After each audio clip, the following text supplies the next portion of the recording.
Welcome, college basketball fans, to the Full Court Press Podcast with LT and Sammy D.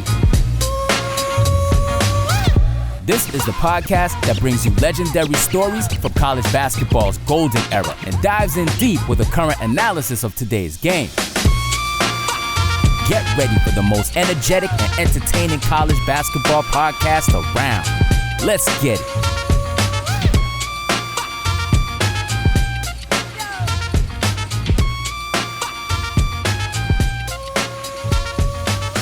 Hello and welcome to another Full Court Press Podcast, a college basketball experience. Luke Taylor here, and I finally got rid of him. This is the greatest day that my guy Sam Davidson had better plans.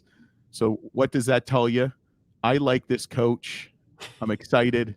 Sam didn't like him enough to be here, but no, we're going to have some fun. Don't forget to subscribe, rate, and review. Follow us on Twitter, follow us on Instagram. How I really fell in love with this coach is because every time he lost some very good players after a very good season, turnaround season. And he always had recruits on campus and he'd be like, relax, Bulls fans, relax. We got Coach Amir Abdur-Rahim of the University of South Florida Bulls. Welcome to the Full Court Press Podcast. Go Bulls. I appreciate it. Bulls. Yes. So if you ever play Texas, will you ever go like this? Never. At one point in time when I was an assistant at A&M, I would, but the horns are the horns. Yeah. So what's going on? It only took 104 emails between Chad and I to get this going. You know, basketball coaches, which we're learning, because we've had a lot of head coaches like yourself and players, it seems like it's kind of like quieter. You've got more time with your family. You're not traveling as much. You're not worried about recruiting. Scheduling's easy. I mean, you just press a button, your scheduling's done. How crazy is it? So this year, I mean, this is nothing like you'd ever thought. No, it's nuts. I don't know about slower at all. I don't know what that means. It's been good to honestly have time with the family, but I need a vacation from the vacation. We got three young kids, 8, 5, and 3, and you take some time away with them, and it's real work. But but like on top of that, you know, with the way the portal and the transfer, all of that stuff was working this spring. We've been busy, we've been active, but I've always said, man, I'm so fortunate to have a big time staff. We, lost some guys, but I thought we were able to add some big time pieces, and I feel good about our team. Yeah, but you know what's funny though? You did lose Sultan Miguel, Chase Youngblood, who was with you at Kennesaw State, and then Kason Pryor. Mm-hmm. But you brought back Kobe Knox, Jaden Reed. You've got Jennings, who redshirted last year. He's a big-time player. Brandon Stroud was the ASUN, I believe, Defensive Player of the Year. So you've got some really good pieces. And I'm going to be honest with you. You got some ball players coming in. And, I mean, Jimmy Williams from Cleveland, Ohio. I told you I'm in Akron right now. Yeah. I mean, didn't he score like 48 points in a JUCO game? He did. He's a dude. Yeah. But he's like not just his ability, man, like who he is as a kid. Losing Chris Youngblood to Alabama, you lost 15 points a game, but you lost the dude that, man, anytime there was a ball bouncing in the gym, all of our guys are workers, but man, he was a worker. And couldn't be more happy for he and his family, to do what they feel like was best for them, but you add a guy like Jimmy Williams, who's just as relentless when it comes to the work. You don't lose as much as, you maybe thought you would, because you added a really high character quality kid who can really play the game. Yeah. And we had Sean Miller on the podcast, who's kind of like in your situation. Somebody like Desmond Claude went to USC. He lost some other key pieces, but he brought back some really good players. But what he said that really resonated, probably resonates with you especially, is I've brought in a couple players over the last couple of years, been there a little bit longer than you at Xavier, that now transfers see what they can come in and do. And that is a perfect example with the 3 players that left. I mean, and they're not going to like like desperation moves. I mean, they're going to Maryland, they're going to Alabama, who's, preseason top 3, Louisville. What are those conversations kind of like, especially with a guy like Chris Youngblood, who you brought with you from Kennesaw State? Yeah, I mean, I say this humbly, not to be a prick or, it's the conversations are what they are. They've already, a lot of times when they come in to have those conversations, they've already made their decision along with their family and NIL agents or whoever these guys are these days. And so just like if they were coming in and say they were going pro, man, I hug them, tell them, hey, man, I wish you the best of luck, and we move forward, because I was raised on, it's not what happens, it's how you respond, and we're going to respond. And I feel very strongly about, who I am as a person, who I am as a coach, that we're going to continue to be able to recruit, at a high level and get our type of guys that are going to allow us to not only sustain this success, but elevate it. Yeah. And it's also rare too in this day and age that you actually sign 2 high school kids. I mean, you just don't see that anymore, Yeah, no, look, man, the model wasn't broken. They just introduced a new element with the transfer portal and NIL to the table. And, man, we live in a society where, man, everybody just runs to what's the new thing. And I wasn't raised to be a follower. Yeah, we use the transfer portal. It's been good to us. But, man, there's still really good high school kids out there that want to be coached, want to be developed. And, yeah, there's a chance you may lose them too. But if I can get a really good high school kid, I think that can come in and impact our program, which, if you go back and look at my track record, we played freshmen, and they've had great years. You look at Jaden Reed last year, you look at Youngblood when I was at Kennesaw, Terrell Burden when I was at Kennesaw, so on and so forth. So if there's a really good high school player out there that I can get, who's in a sense untouched, he hadn't been in a college environment if he hadn't been in a college environment that's tainted his view or changed who he was, like if I can get him when he's still, and I say innocent, if I can get him when he's still innocent, I know what you're saying, mold him into, what we like in our players, man, I'm doing that all day. Yeah. No, I get that. It's interesting because we don't really follow much of the high school game and the AAU game. That's a different animal. But it'd be curious to see how fewer coaches are there in these games because, No, it's crazy. Them dudes are still there. And it's funny because I did the same thing a couple of weeks ago. I was in Indianapolis and at one of those, it was EYBL. And man, the paces, it was packed. It was packed and it was head coaches there. So people are still recruiting high school kids. They are, but I think what it is now is man, if you get to, these coaches get to August, September, and that kid doesn't want to pop, and they're whatever. I'm gonna just wait on the portal. Yeah. And that's what's going to be interesting. It's almost like some of these coaches are recruiting for 2-3 years down the road. Hey, go to Akron or go to Toledo or go to Kennesaw State, blow up, and then I'm waiting for you. Yeah. Which, is happening, unfortunately. No, for sure. Yeah. And I think somebody said it yesterday, but you look at a conference like the American Athletic Conference, and man, our conference is big time. Our conference is really, really good, man. Yep. Not just with really good players, but man, we got big time coaches, man. In my opinion, you take Coach Kennedy over at UAB, you take Coach Schwartz over at East Carolina, Coach Fisher up at Temple, Coach Hardaway at Memphis. It's like a who's who of coaches. They're good coaches, and so I think our conference had the most players leave, and it's because even though you won't say we're a Power 5 or whatever the heck you are here. This is what you are. Okay, you are high major. You're not Power 5. Right. You're not mid majors. So it's you guys, the Atlantic 10 and the Mountain West. I mean, it is this. It's a high major conference. Yep. Yes, and but we don't have, I guess, the the football money like these other schools have, or however you want to put it. It doesn't matter. Right. And so, like like I said, like if Selton Miguel can go to Maryland and he can, double whatever his money was, like, man, like how am I gonna be mad at him for that? How am I gonna ask him? Like we gotta, and we have, and it won't happen like that much more, again. But it's part of it. It's part of it. And so like that's why like I still couldn't understand like last year we only get one bid.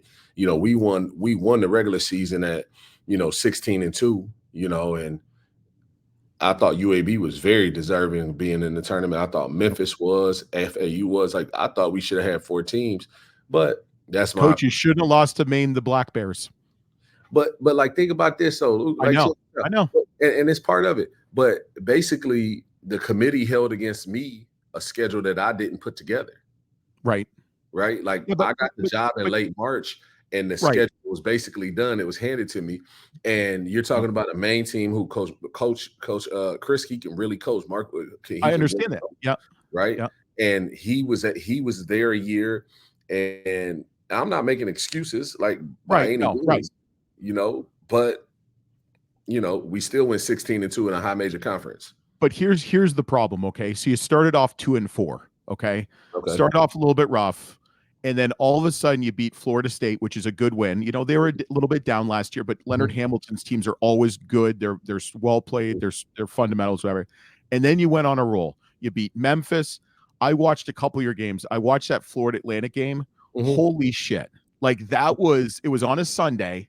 And I remember watching it, and it was just like, we got to get him on the podcast. Like it was just electric. Like it was like those two teams were both deserving of a bid. I'm sorry. After that game, absolutely. But here's the problem. Okay, like we've had Indiana State with Coach Schertz. We've had who else have we had that should have got a bid? I mean, we had Coach Miller. Big East only got 3 teams in.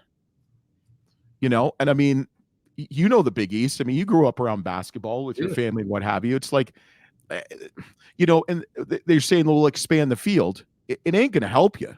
Expanding the field is not going to help USF.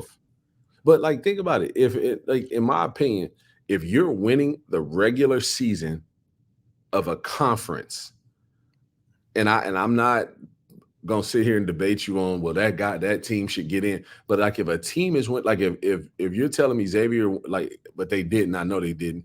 But like, if they had won the Big East, Seton Hall. How about Seton Hall? Let's use Seton Hall as an example. Yeah, like I think so. Like I think so for sure. Yep. But if you win a regular season and you're you were the most consistent team, like in like said conference, it's like at Kennesaw, I get it. Like you win the regular season, you got to win the tournament. Right. But you go 16-2 in the American. Yeah.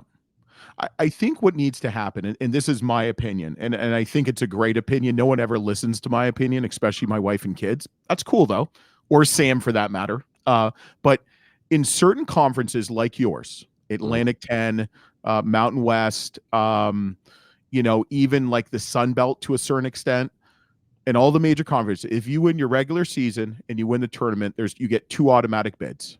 Okay. Because for some of these conferences, it's not going to matter. The 2 teams that win the Big East and the conference, the regular season thing, are probably going to make in the tournament anyway. But like for you guys or the Mountain West, which got a lot of teams in and didn't really were deserving, but didn't really show well. I mean, the Mountain West did not show well, and we know that. Okay. But that's all I'm saying is, like, for me, and I'm not talking about Power Fives or whatever. Right. All I'm saying is if we win the American, how does a team that didn't win the Mountain West, 5th place team, the 5th place, how does the 5th place team get in over the regular season champion? It doesn't make sense to me. It doesn't. I totally agree with you. And the problem is, as you've known, and we don't need to get in a big debate because we could be here for an hour and we're going to agree on a lot of stuff, is there needs to be, the problem in this society is we need to use some common sense to win over 18 or 20 games of a season. And you know how different, like you lost some conference games that you probably should have won. Yeah. There's some games you probably won that you maybe should have lost. Like you're doing it on a body of work because like a Michigan State. I didn't think Michigan State had that good of a year. I didn't think they should have got in, but they did. So listen, I mean that's here, Coach Frank Martin said it the best at UMass. Atlantic 10 is now a one bid league. So we're beating the shit out of each other for one bid. Now they got two, but yeah, things have to change. And then you go to the NIT and you've got 7-8 Power 5 teams dropping out because they're like, we're not playing it. And we had to go on the road. Think about this again. Yeah, you go on the road. Yeah, we had to go on the road to UCF, and they were 17 and whatever. Like Big 12. That's why Big 12. Yeah, and here's the problem with it though too, even bigger, because I've seen it on a lower level, mid-major. Okay, like a Toledo or Akron. They have to go on a road to, let's say, I don't know, whatever school it is. Mm-hmm. And they could draw twice as many people. Yeah. And now we're going to, it's like the bowls, like college football bowl games. Like they have these two teams playing, there's 6 and 5, and there's 36 people there, and that's including the teams on the sidelines. Mm-hmm. Like, yeah, it's interesting to say the least. But, the big thing is hopefully it will change. But here's the good thing with the transfer portal and NIL. Your records at Southeastern Louisiana University will never be broken. Ever. But I hope they are. They're made to be broken. No, because guys aren't going to stay. Yeah. True. So what was the biggest? So you took a Kennesaw State team from 1-28 to 26-9 over for I think 3 or 4 years. Mm-hmm. What did you find was the biggest or the toughest hurdle your first year from going from the ASUN to the American Athletic Conference?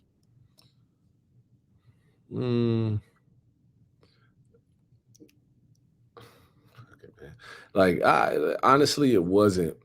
I didn't feel like there was much of a hurdle because I thought if I named the coaches in the ASUN that year, A.W. Hamilton, Richie McKay, Lenny Acuff, our league, we had really, really good coaches in the ASUN. Yep, legends too. Yeah, Lenny Acuff's a legend. A legend, right? Richie McKay, he been great coach. Nobody wanted to play, Liberty over the last 5 or 6 years. And again, I think A.W. Hamilton, Jordan Mincy, at Jacksonville, man, these dudes are they're really good coaches. And so, but if I had to say one thing, it was just, because TV, you're on TV a lot more, right? Yep. You're playing these really odd times, noon on a Sunday, yo, man, you're at brunch still. Yeah. It's like noon on a Sunday, and it's like, all right, how do I get these guys, in the best mindset, because coaches are creatures of habits, you want to have your shoot around time. Well, man, if you playing at noon, you're not waking. I'm not waking these dudes up at 7 o'clock, so just adjusting, what I was used to what was best for our players. Mm-hmm. If that was the biggest adjustment in my opinion. Yeah. Yeah. Have you guys ever kind of talked collectively as coaches to try to how you guys maybe with the commissioner and your athletic directors to kind of elevate, I don't want to say elevate the American Athletic Conference because it's really good basketball. I mean, you got North Texas, you've got, there's a ton of teams we can go on about. Is there anything you guys can do as a conference? Because I've had other conversations with commissioners, ADs, and coaches that we got to schedule better. But I mean, I don't know how Memphis schedules any better. Because I mean, if you saw Memphis' schedule and yours too, I guess what do you guys do to kind of be proactive to get more bids? I guess just keep winning. That's all you can do, and it is we gotta we talked about it in our head coaches meetings, of trying to schedule better. Schedule those Mountain West teams or those WCC teams or whatever it may be. But how it is. Just like we don't want to have to fly all the way out to, San Diego State or Colorado State or wherever it is, they don't want to come. They don't want to have to fly all the way out here either, and so, they'll rather stay, and play a game regionally that they feel like it helps them. But the truth of it is we gotta, I think, we got to keep winning. But I think there has to be something. Like I propose this, man. Look, just like the NBA does what is it, the in-season tournament or whatever Yeah, it's called. that's new. Yeah. Yeah, like, man, I'm not saying do bracket busters, but like, man, do something to where, you know, these teams that it's coming down to us and a Mountain West team or A-10 team, you know, or the Power 5 team that's 17 and 15 that you want to still let in, like, figure out some way to like match us up somewhere, man, Yeah. and see who which teams should get in.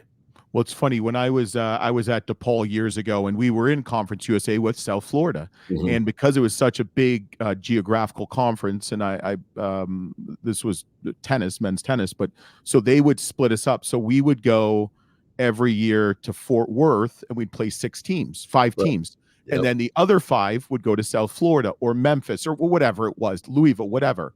And it was smart. It would be cool to do something where you leave a week open every year in February. And you just play, and it's I think you could have like a mini NCAA tournament. And listen, the NCAA is about one thing, and you do not have to agree. You don't have to shake your head or laugh, because I don't want you to get in trouble. But I can say this exactly. Well, the whole world is. Let's be honest. I mean, I mean, we get up in the morning to make money. I mean, someone just signed a contract extension recently, I might add. I did, but You I did. did my job. What's that? I did my job though, right? Like they didn't reward me for, you know, winning 15 games. I'm not saying somebody, like, I'm not knocking anybody that gets. Yep. Look, let's call it what it is, man. This is not the sport that and environment that a lot of us got into, you know, this business for. But you know, you got to be able to adapt. You got to be able to evolve. And so I get it. I understand it. But, you know, I think when you're able to come to a place like South Florida, where we have really good history, we got good players that have played here, but something had been missing. And, you know, when you sell your last 5 or 6 games out, you know, and you win a championship, I think you should be rewarded for it. Yeah. You know? Yeah. And well, especially, I mean, you were kind of a hot commodity. Yeah. And you were a hot commodity for some jobs. I mean, your name was out there, whether you interviewed or not. It's like Danny Hurley was going to Kentucky for $11 million. Right. I mean, you were rumored and stuff like that. But I don't ever like to talk about coaches' families and stuff like that. I'd like to keep it on you. But but since your brother is the president of the G League, what kind of conversations have you had? Because, I mean, he was obviously, you know, NBA star in California. I mean, I know you played D1 college basketball too. Do you ever have conversations with him? Because the G League is obviously, I feel like college basketball is kind of steering toward more the professional model now, it seems. What's kind of how does that conversation go, I guess? You know, when they had the Ignite, it was like we would have conversations, like, because he, you know, not that I was recruiting against him when I was at Kennesaw, but, you know, like, man, you seen this kid, what you think about him, you know? And, you know, he had Jason Hart, who I think is one of the best evaluators, best coaches out there, you know, so Hart knew, you know, but like, I would ask him, like, hey, which way you think this deal going, you know, as far as like college basketball is going, because they were still dealing with, you know, high school kids and NIL and whatever else.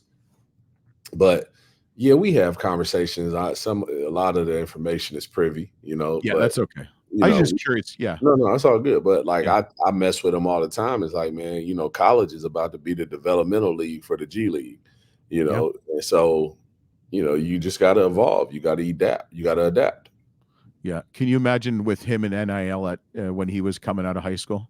Yo, I say it all the time. Like, can you imagine what Reef, Kevin Garnett, you know, Marbury, like, this is their class, like 95. Reef, Marbury, Garnett, Paul Pierce, you know, like, man, them dudes. That's sick. Yeah, like his 95 class, that Chauncey Billups, like, you know, that was their 95 high school class, you know. Like I tell the kids all the time, like, yo, man, like when you see like one of the older guys, the older players, man, like when they see the O'Bannon, man, somebody like all these kids getting NIL, they need to go take Charles and Ed O'Bannon to the nicest steak dinner that the NIL can afford them.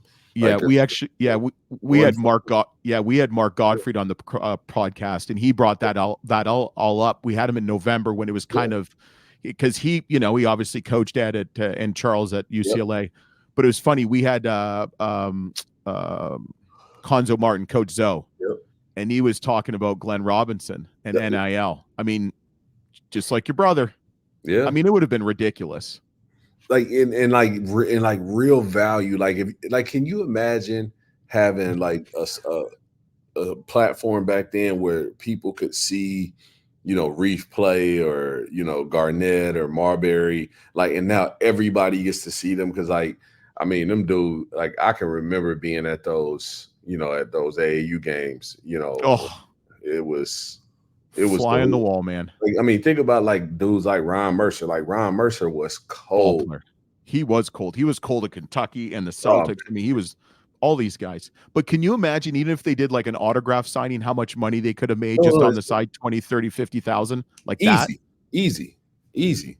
I mean, like I used to have to take like my brother, he was recruited by everybody. And so he had a way of kind of screening the calls. And so I would pick up the phone and he would say, all right, when you pick it up, ask who it is. When they tell you who it is, you say it out loud. I'll tell you if I want to take the call or not. This was real talk, right?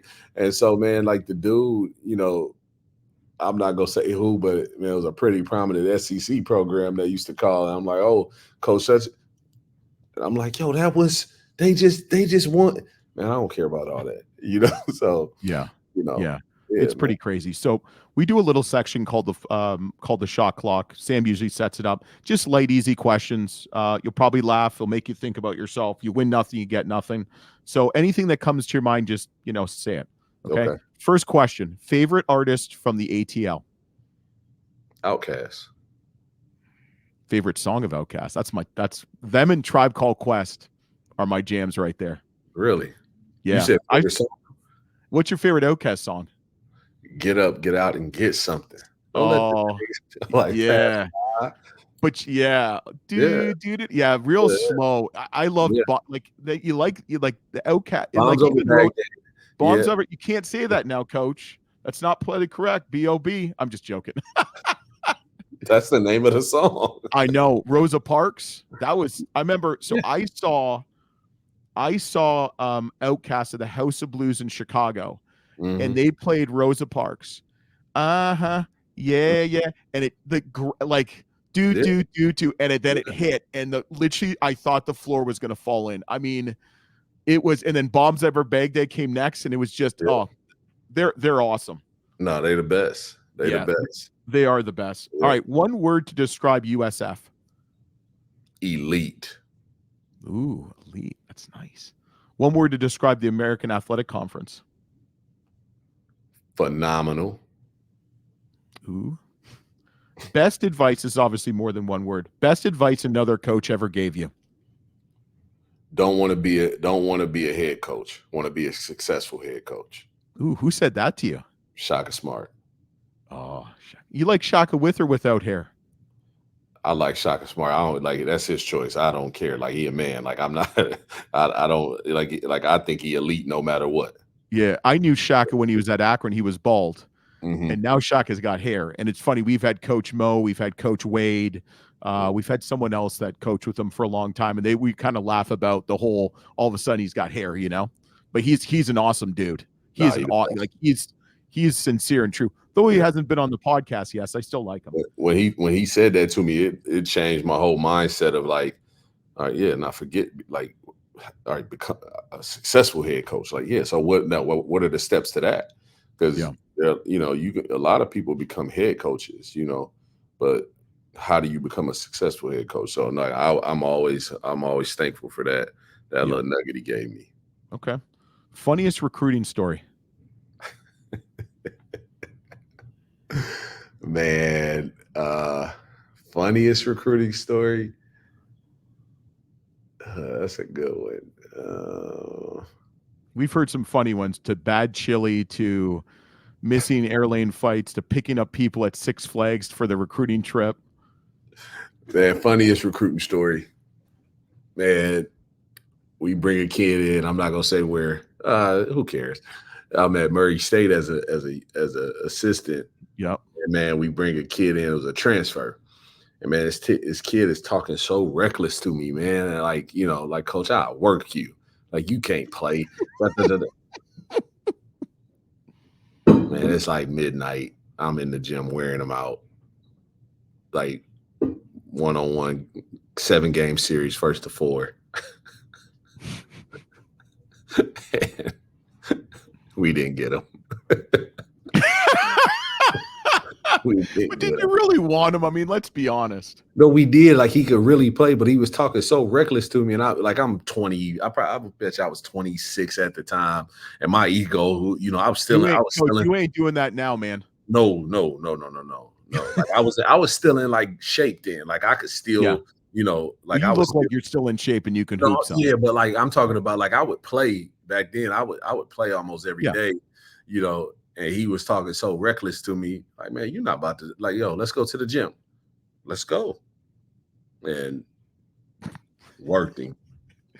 All right, this is in honor of Sam, because he proposed this question, and I always ask these questions. If you were a scented candle, what scent would you be?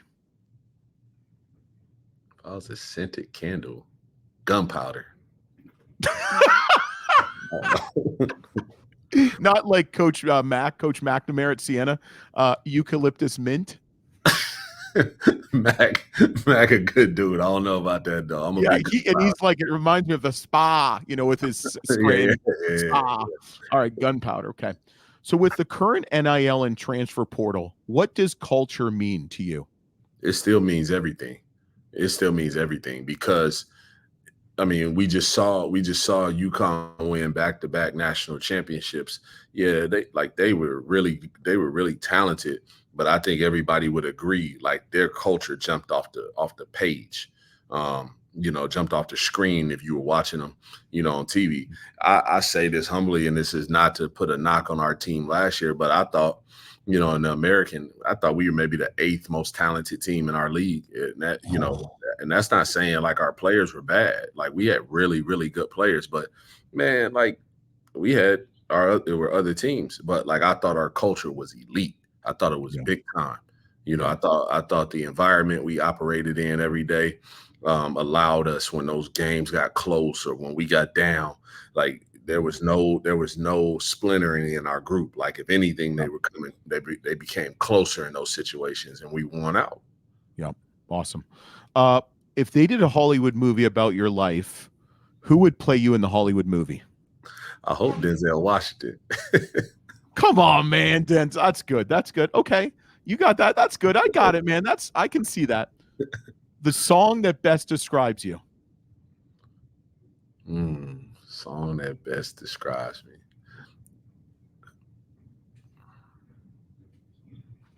Jeezy and Bankroll Fresh, all there. Oh, coming right back, Coach. All right, no problem. I can. Sorry about that. I can see that. Yeah, I can see that. Okay. So there. Yeah. So last question we asked is, we just want you to have this platform for the next minute. Talk about what the USF fans can expect, the alumni, for this upcoming season. The first thing they can expect is for us not to rest on what we did last year. It was fun. It was great to be a part of history, but we got a chip on our shoulder. We want to go do it again. We want to go prove it was no fluke. Now, it was no fluke. You don't go 16-2 in a conference on luck. That's consistency. But we don't want them to. We're not going to rest on the fact that we did something one year. Every day it's going to be about getting better. Like what these guys are about to walk into here in a couple of weeks, when they report back for summer school. Like, it's going to be about work, man. It's going to be about work. It's going to be about connection. It's going to be about being elite every day.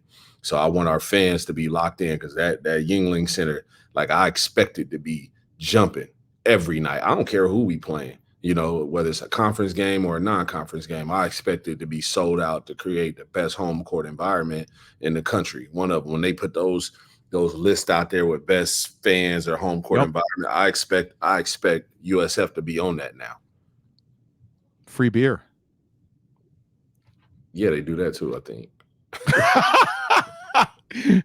Coach, thanks so much. You're going to just stick with us for 1 second, but thanks so much for joining us on the Full Court Press Podcast, College Basketball Experience. We're really excited to watch you guys play. We might even have to try to sneak down to Tampa to a game because I think it's going to be electric. We'll make it even more electric, but don't forget to subscribe, rate, and review. Follow us on Instagram, Twitter. We'll be back next week, and hopefully Sam will be back on the podcast. Tell Sam I'm disappointed in him, man. He wasn't here.